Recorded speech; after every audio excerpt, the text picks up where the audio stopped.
This is Wonderboy and Monsterland for the Sega Master System, and the first in a great series of games, if you don't count the original Wonderboy, which is nothing like this at all. The first level basically sums up the entire game. You jump, swing your sword, kill enemies for money, fight bosses, and move on to the next stage.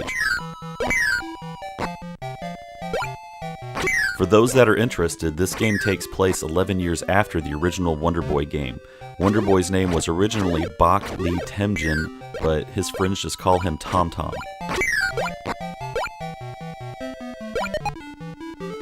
To finish a stage, you have to kill a boss, and it will either end at that point, or you'll pick up a key to let you open the stage exit door, which is just right outside of the room where you fought the boss, so the keys are kind of pointless.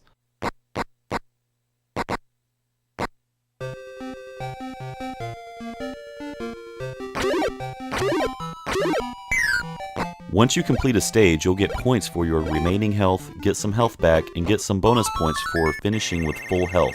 Your maximum health will increase when you get a certain amount of points. Points are important in this game.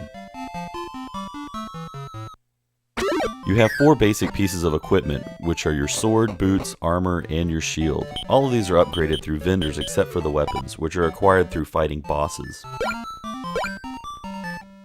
There are 4 to 5 upgrades for each item type. Since there's a limited amount of gold in the game, you won't be able to purchase everything. The better armor pieces won't become available until you've purchased the earlier items.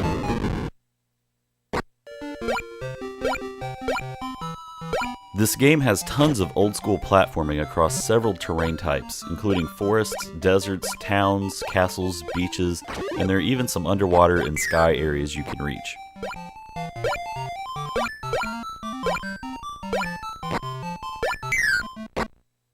Death comes in this game from losing all of your hearts. You lose hearts by getting hit by enemies or by your hourglass running out at the top of the screen, which makes you lose 1 heart. In order to heal yourself, you can find hearts off enemies or you can visit a nurse or tavern. Yes, kids, alcohol heals you. As you've probably noticed, there are tons of hidden things in this game. Jumping in certain spots can make money or hearts appear. Sometimes you'll also find an hourglass which resets your own hourglass. The hidden doors are how you'll get the best weapons and finish the secret side quest.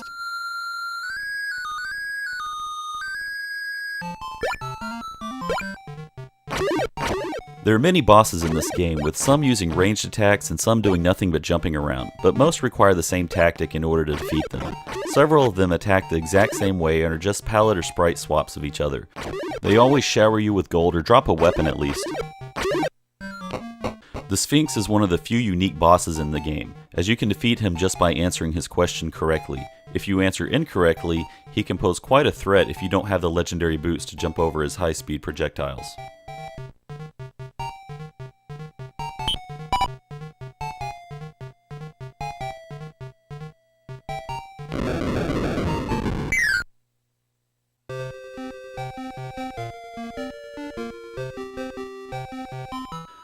You eventually end up outside of the dragon's castle, where you're given one last chance to purchase some item upgrades. Once inside, you're in the labyrinth of no end. It's similar to the later castle stages in Super Mario Bros., but much harder.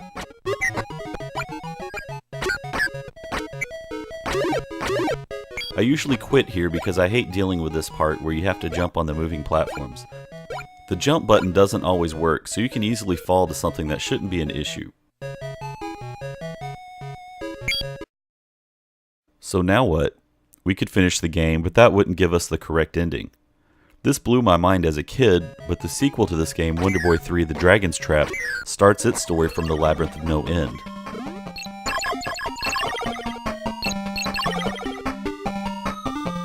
But why play this game on the Sega Master System when you can play it on the PC Engine or TurboGrafx 16?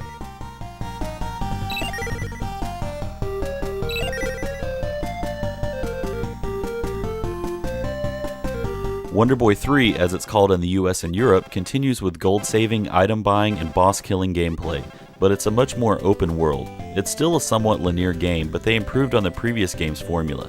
This trend continues into Wonderboy and Monster World as well.